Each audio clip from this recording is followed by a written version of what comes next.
Critique de la nomination de Fusi Moukoko à la Raskin, la nomination de Phil Moukoko, combattant de l'UDPS, au poste de directeur général adjoint de la régie d'assainissement de Kinshasa, Raskin, par le gouverneur Daniel Bumba, soulève des interrogations. Présentée comme une initiative pour révolutionner l'assainissement de la ville, cette décision semble davantage motivée par des considérations politiques que par une réelle volonté d'améliorer la situation. D'un côté, Moukoko représente un symbole de l'engagement politique de l'UDPS, mais cela pose la question de sa compétence pour gérer une institution aussi cruciale. Kinshasa fait face à des défis majeurs en matière d'assainissement, et il est essentiel que les dirigeants possèdent les qualifications nécessaires pour y faire face. La simple appartenance à un parti politique ne garantit pas une expertise adéquate. .de+. Cette nomination pourrait renforcer le sentiment de favoritisme et de clientélisme au sein des institutions publiques. Les citoyens de Kinshasa méritent des leaders engagés et compétents, capables de résoudre les problèmes d'assainissement qui affectent leur quotidien. La transparence et la responsabilité doivent être au cœur de toute décision politique. En conclusion, si l'objectif est de véritablement transformer l'assainissement à Kinshasa, il est impératif que les nominations soient basées sur le mérite et l'expertise. Les Kinois doivent rester vigilants et exiger des comptes à leurs dirigeants pour garantir un avenir meilleur.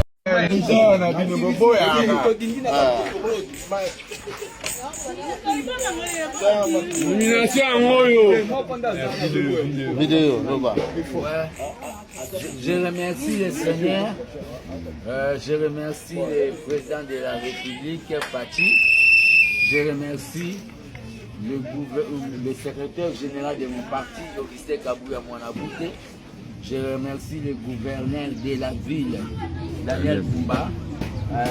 Cette nomination, c'est toute une charge. C'est toute une charge. Nous allons travailler, montrer de quoi nous avons appris pendant 37 ans de lutte. C'est la première fois que je sois nommé en fonction de l'État. Je vais travailler avec les parlementaires debout, avec les forces du progrès pour assainir la ville, avec tous les collaborateurs que nous serons avec eux dans l'hôtel de ville. Donc je crois bien l'un de ces 4 matins, il y aura une conférence de presse ici dans ma base des armées des bâtisseurs qui se déliste pour donner mon plan par rapport à la vision du gouverneur Daniel Bumba qui chasse les autres.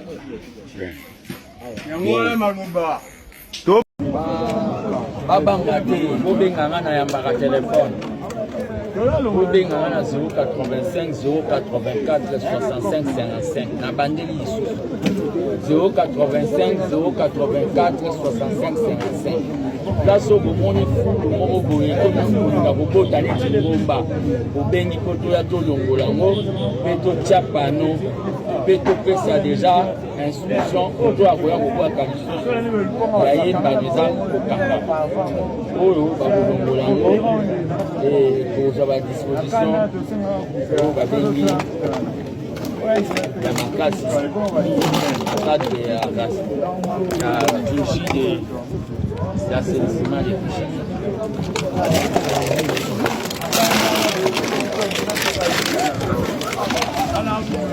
Non, Japon. Toujours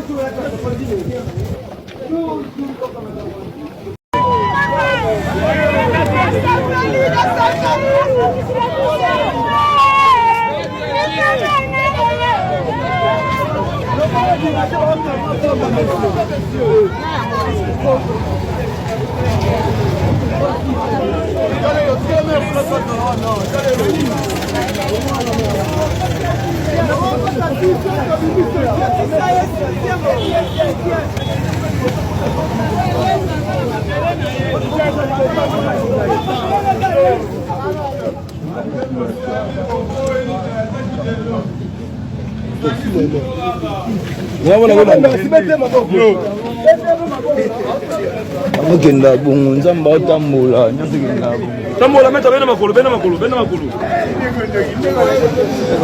Oh atise de mouton.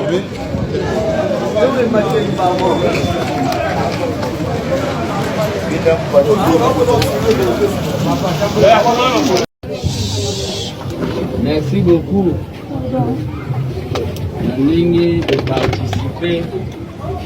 Il y a beaucoup situation il y a instabilité où ils ont à quartier la biso de Bono. Donc merci beaucoup Nadine. Ndenge bo participer.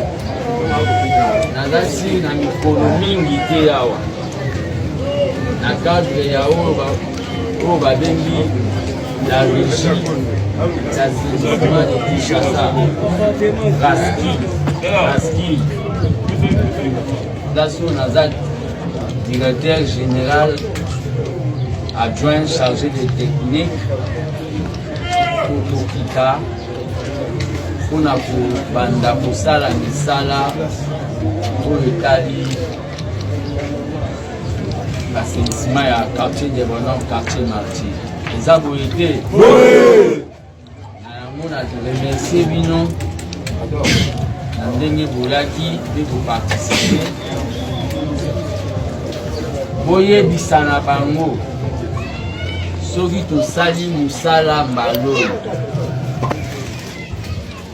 Soki to sali musala ya kolongola basalite. Soki to zongi to kuti basalite. To kubenga la police. Et il y aura des sanctions. La salubrité sans sanction, les Aobabengi, zéro à faire. La salubrité sans sanction, les Aloko Aboubwa Kimbongo, na mabélé à ma banga. Il doit y avoir des sanctions. Effectivement. Il faut que les gens qui déchets dans le milieu public, dans la terrasse. Topé ça va policier corps. Nicolas Moulangi ya mai oyo meli à 500. Au lieu même ma plastique au bois quand on a lié approprié na niveau ya la régie d'assainissement au Naza directeur technique. Nous allons amener ma poubelle partout na Kinshasa. C'est pour cela que nous avons besoin. Il y a collaboration, il y a le chef du quartier. Nicolo ya Moulanga plastique moko. Oh, Melima ya 500. Au Boaki, Keba au Kokipe au Keneko fout amende ya 50 000. Très bien parlé, chef. Yangoana. Ce que tu as boubé, Timabo.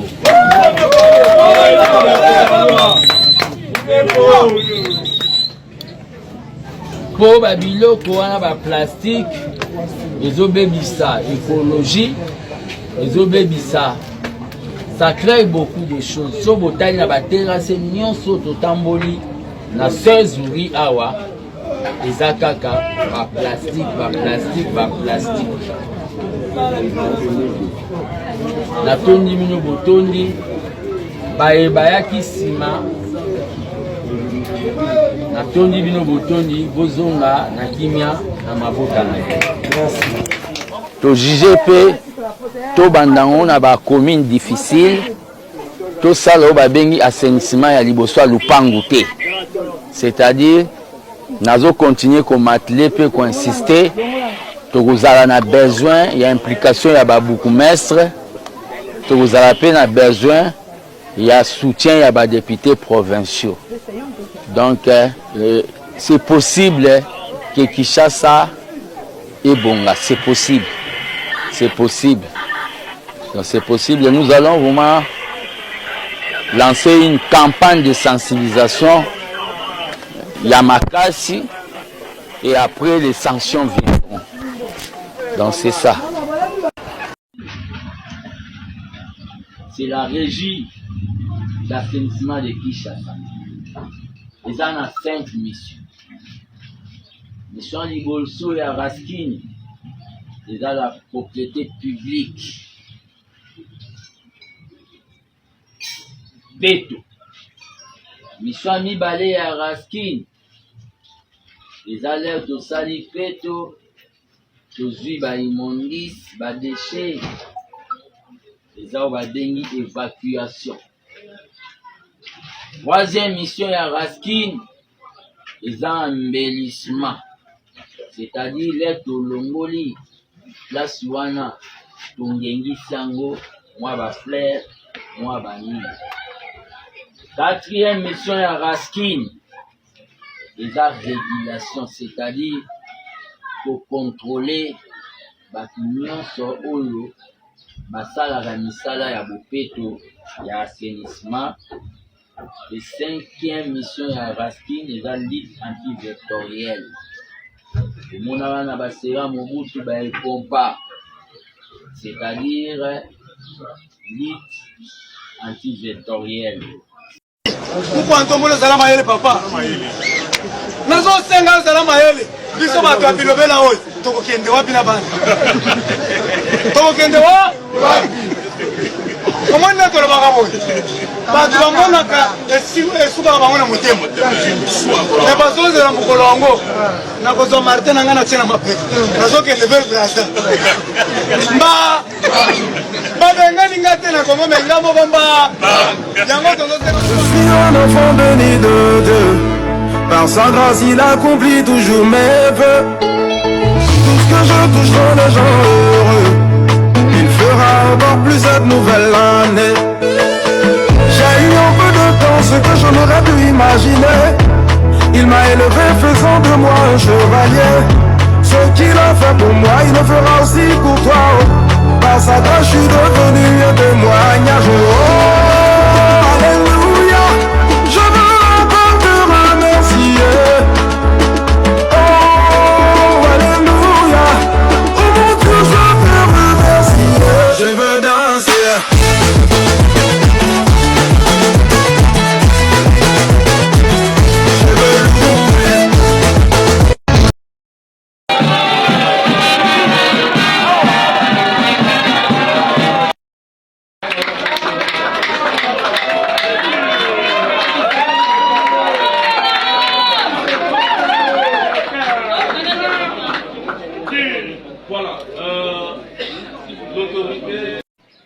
Déjà, place où dans le bineti école Loja, qui toko complace limité, avenue qui go mamoueka, croisement itaga mouchi où il est quand le fumula, lingwala, saut des moutons Pascal école Luka Kimbanse, que croisement itaga dodo mabarumbo, rivière Mungurudiaka.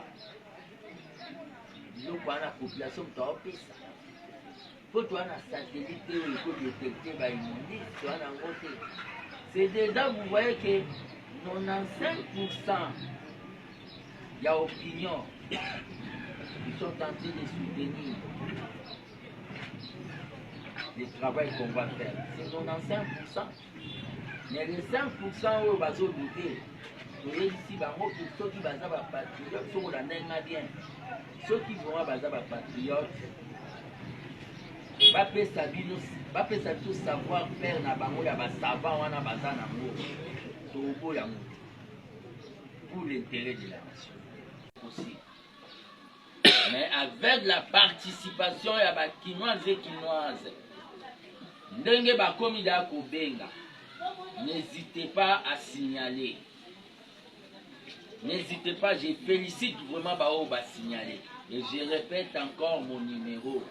C'est plus 243 85 0 84 65 0 85 0 84 65 55.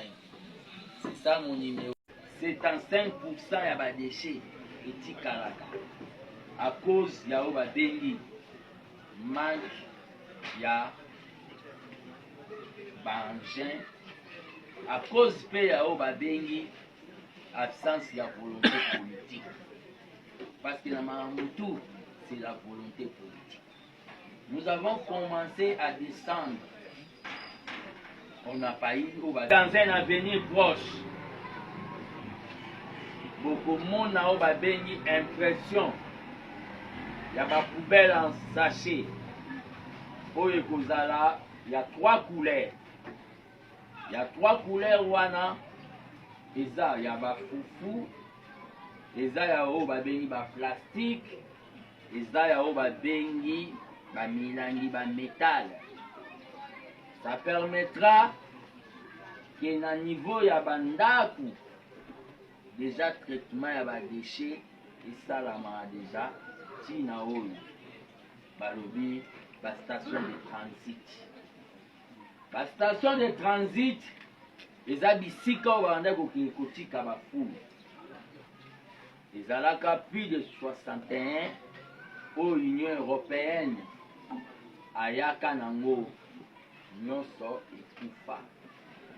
Mais ngai tant que DGA chargé en matière technique,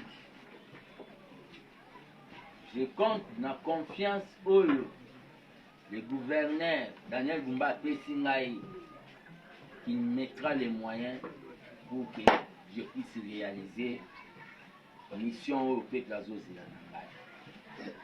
Je vais proposer ma station de transit souterrain. Neti badal. Namonaki yango na